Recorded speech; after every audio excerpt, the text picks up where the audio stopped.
3 hours and 44 minutes ago. Season of Discovery class tuning incoming April 23rd. Is it any of this new, or do we already know all this? Oh, this is long. This is long. Okay, hold on. What's going on with the class tuning? Druids, are they getting like 60% damage buffed? The natty weapon talent now increases all damage done by druids in Season of Discovery instead of just physical damage. Boomkins are getting buffed. Boomkins are getting buffed by 10%. That's a 10% buff for boomies, baby. That's a W.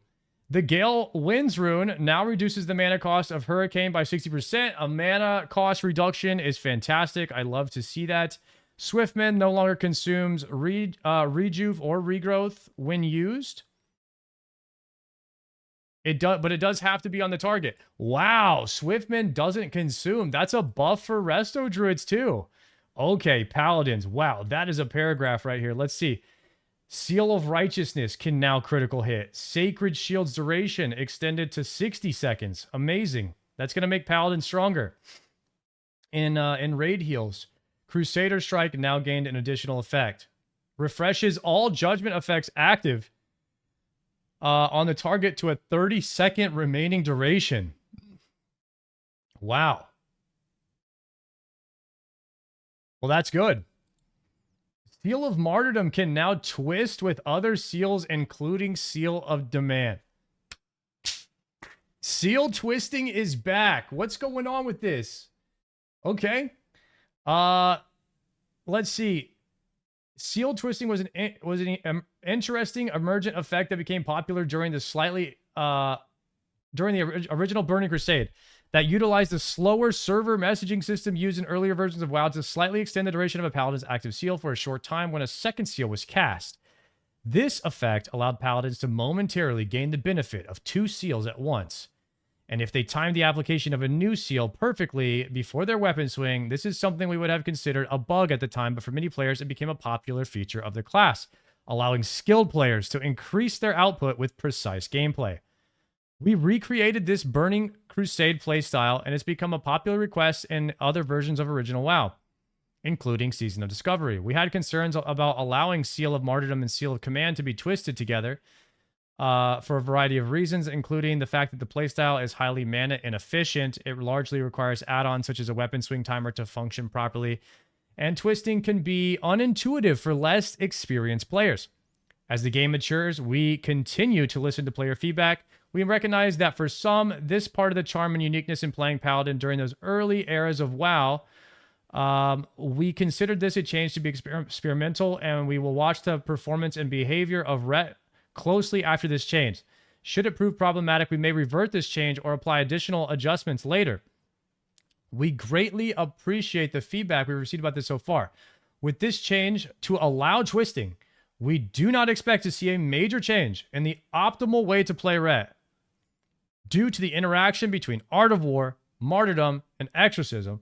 We'll likely need a larger redesign and changes to that interaction to truly add a more diverse, to add more diversity to the Retribution playstyle. We're evaluating options here for potential changes we can make either via hotfix during Phase 3 or as part of a larger effort for Phase 4. Okay, so Paladins can seal twist now. It's going to have to be able to, if you want to do big damn, you got to do Seal of Martyrdom and Seal of Command. That should provide Paladins with a DPS increase technically, because 2 seals can hit the target at the same time, which is a DPS increase if you can do it correctly, right? Harder rotation equals more DPS, and you do need some kind of third-party add-on to really time it perfectly every time. It's very mana consumptive, but it could provide you with more DPS. I know S-Fan is a huge fan of seal twisting, and so I'm sure he'll be happy to hear that. Shadow Form now increases all damage done by 25%. That's terrible for PvP and amazing for PvE. Shadow Priests just got an additional 10% damage. Shadow Priest buffed. Rogue Saber Slash now stacks up to 5 times. They're trying to make swords great again here. Saber Slash Bleed can now increase the impact damage done by Sinister Strike and Saber Slash by 15% per stack for the rogue who applied the bleed. Wow. Wow. Each Saber Slash now gives 15% more damage. Saber Slash Bleed now deals 3% of the rogue's attack power in damage per tick. It was 5%. Wow. This is a big DPS, gain for sword rogues. It's going to put them a lot closer to mutilate rogues now. This is massive. Saber Slash is back. Holy crap. Shaman Mental Dexterity now only triggers from dealing damage with Storm Strike and Lava Lash, and it now lasts 30 seconds instead of 10. Burn now increase Flame Shock damage by 100% and Flame dot duration by 6 seconds. Causes Flame Shock to strike up to 5 targets, was 3. Holy crap. We've received a lot of feedback about the overall usability of Mental Dexterity, particularly for Elemental Shamans. This ability was not intended to be used by Ellie. So the adjustments we've made are to ensure it's a bit more enhancement-centric. To compensate, we've increased the output and usability of the Burn rune with a slight quality of life improvement from the Flame Shock duration increase, which allows 2 Lava Burst casts to be used within a single Flame Shock duration. Nice. This is likely not going to be enough overall to bring Elemental up to the level we want. We intend to continue to make other tactical adjustments and future class adjustment updates as needed in the weeks to come. We're carefully planning more adjustments for Hunters, Mages, Shamans, Warlocks. Let's go! We really appreciate the feedback that we've received since the start of Phase 3 and look forward to sharing more about our next round of adjustments with you soon. W! Big changes to come, guys. We're not going to be down bad anymore. Hopefully, Range Hunters, Mages, Ellie Shamans, Warlocks. I mean, Shadow Priests, they straight up just gave them 10% damage because they were that bad. Unreal. Just flat damage upgrade increase. Insane. Holy crap. Melee Hunter nerf, plus I don't think they're trying to do any nerfs, guys. I think they're trying to do buffs.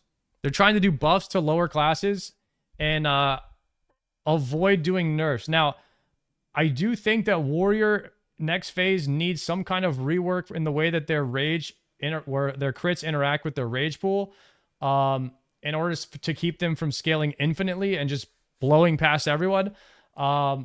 But this is a good start in the right direction for casters, bringing them back up to speed. Because casters are just going to get left in the dust at this point if they don't do something very serious. This was an amazing update, an amazing post from Blizzard. The devs are onto the right thing. They're actively listening to the community, and they are making some changes. So this was amazing. Paladin's getting Steel Twisting, and Priest getting the buff. Rogues getting Sword Rogues getting a slight buff. Druid's getting a buff. Balanced Druid's getting a 10% damage increase. And then the Shaman rework. All of it was good stuff. All of it was amazing. Paladin Steel Twisting coming back. We just read that. That's awesome. Just don't touch Warriors. I mean, they have to touch Warriors. Otherwise, everyone, I mean, it's going to be unfair. I love Warrior, but at a certain point, it's just unfair. And so they need to balance out the classes.